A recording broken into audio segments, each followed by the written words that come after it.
Hey, what's up guys, Rev here. So today we're going to be talking about a very serious set of topics revolving around defamation. Defamation is something that is not taken very seriously on places like Twitter. However, we're going to look at two different situations where this topic is present. Right now, there is one situation where a Hololive VTuber is being potentially slandered and defamed by a series of posts on Twitter. And then there's a second situation where a YouTuber is facing calls of deplatforming because Nijisanji fans believed that he defamed the organization and some of their talents. So let's start with that first situation. Recently, there was a collab event announced between Hololive and Bang Dream. And in particular, and relevant to this video, there was a collab between Hololive's Marine and the character Mitako Ran from Bang Dream.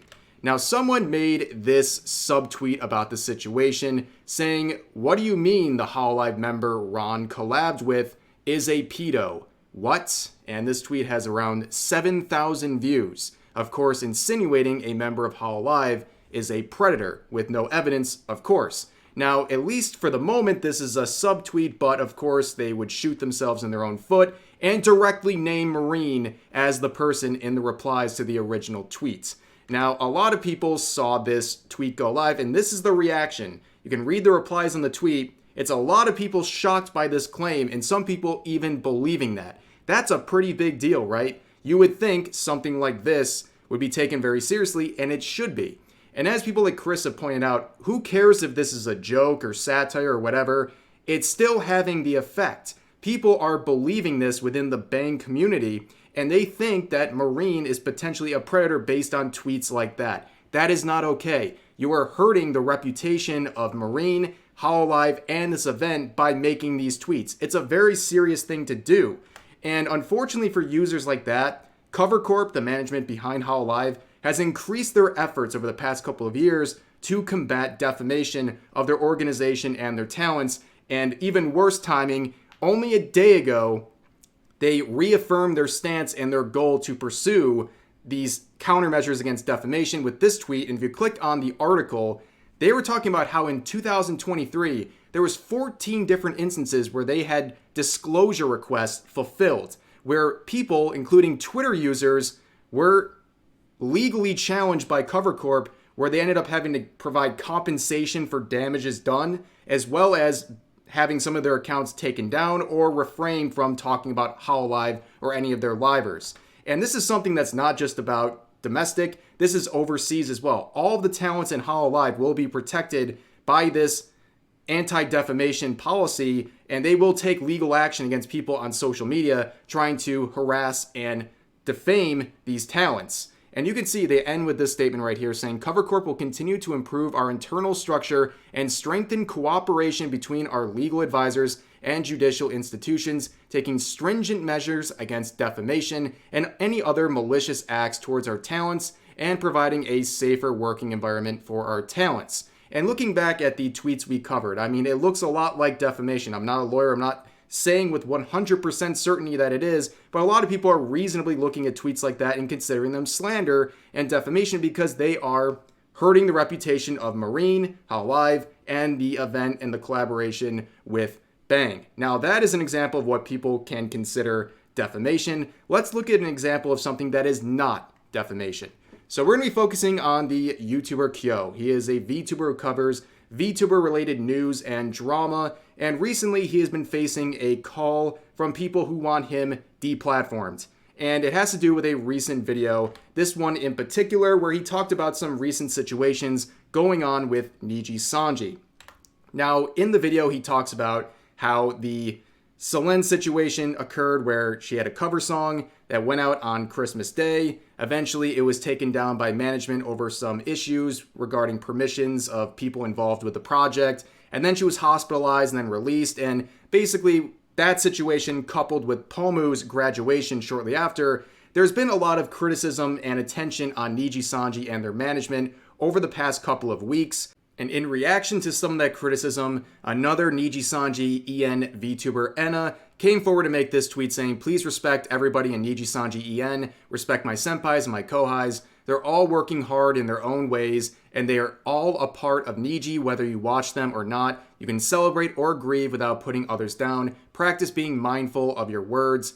Thank you. And then Kyo would spend basically the majority of the video just simply reading tweets responding to what Enna said, whether it was criticisms of what she said or people supporting it, and then he played a relevant clip from a stream. That's pretty much it. He read some tweets and played a public clip and didn't add much and basically let it to the viewer to decide how they feel about this situation. However, some people thought that that was a very, very distasteful video to say the least and thought that it was even committing defamation. This is the main thread that has sparked a lot of the hostility directed towards Kyo in his video. It's a thread with nearly 7,000 likes saying, "I caved and watched the Kyo video and had to pause after 1 minute because of how angry I felt because of how he portrayed it." Now, I don't really want to go hard on this thread. I just think in general it's just kind of unnecessary and a disproportionate response to the content in this video. I don't think there's anything that's even close to being something you should be that upset about. But let's just see some of the criticisms to give you an idea. Basically saying, then getting into the graduation announcement, and I quote in Kyo's words, "Palmu leaving Nijisanji is going to be a massive blow for them. Once she's gone, it's going to be really, really bad for them." Okay, I think it will be bad. I mean, she's a very successful, large part of their EN branch, and Palmu leaving is going to hurt them. I mean, they're not going to go bankrupt next week, but clearly losing one of your top English talents is going to hurt the organization. I think that's a very reasonable response, and this is listed as one of the criticisms of his video and how it was so unwatchable. Here's another example saying, "Overall, despite my bestest to think that he's changed after his apology, it is clear that Kyo never gets his news from actual livers, but from the accursed sites he visited." He read tweets. What are you saying? These tweets are off limits, that these are not trustworthy? He's literally reading the direct words of these Nijisanji livers and then some of the public tweets responding to them.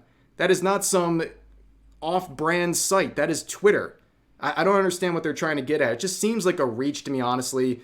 But the reaction to this thread is actually what I really want to focus on. This is the more gross part of it.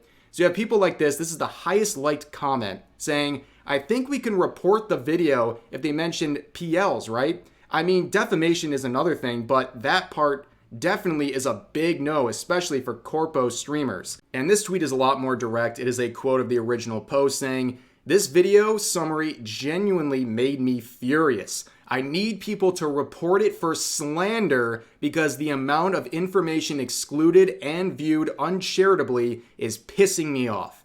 Now, they're right about one thing in this tweet. They're pissed off, and I think that's the entire reason behind all of this. They saw a video that potentially criticized people from Nijisanji, and they want to have it taken down because they're mad about it, because they're Nijisanji fans. And honestly, is this the result you would want?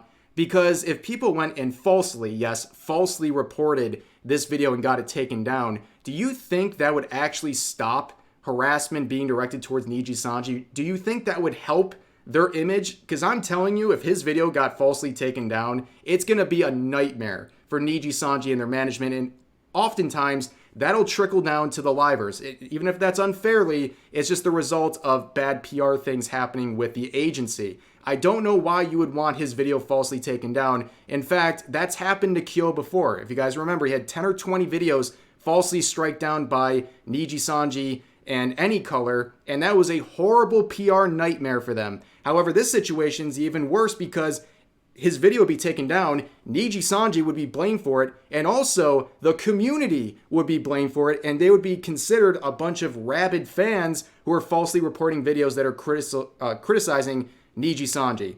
But getting into the actual claim, if you want to report for defamation, you're going to have a very hard time. Because if you look at a typical report feature on any video, notice what you don't see. You don't see defamation on there because defamation is not an issue for YouTube to resolve on their own. Okay, YouTube has flat out said this in their guidelines. This is not a community guideline issue. Defamation is a legal issue. And the only way they're going to take any sort of action is if something is happening in a legal proceeding. They will act upon that, but they don't act on their own and look at reports and say, oh, well, this is alleged defamation, we're going to act on it. No, it has to go through the courts first. And if it does go to the courts, and again, he has in no way defamed anyone, but even if they're trying to claim that and he was brought to court, here is the standards. You have to meet all of these standards for defamation to occur. This is under US law, and that's the way YouTube operates. And tell me, anybody with an objective look at this situation would never find what Kyo did to be defamation if it got this far.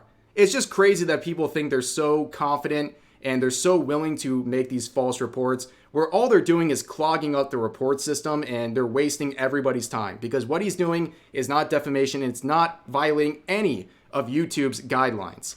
And I think this reply really just kind of sums up my concluding thoughts about this whole situation. Basically, we're all making a bigger deal than it needs to be. These threads are just too much. The people reacting in it and trying to get him deplatformed are going way too far. And it's just a simple situation where if you didn't like the video, don't watch it. And if you don't like his channel, avoid it. It is not an unavoidable thing. I see people in the replies, I can't get rid of Kyo. His videos just keep popping up everywhere. Even if that's happening, just don't click on him. You're not held hostage and forced to watch his videos. But that's going to do it for this situation. A little talk about defamation today. Who would have saw that coming? But that's going to do it. Please share all of your thoughts about today's topics in the comment section down below. Hope you guys enjoyed the video, and I'll see you next time.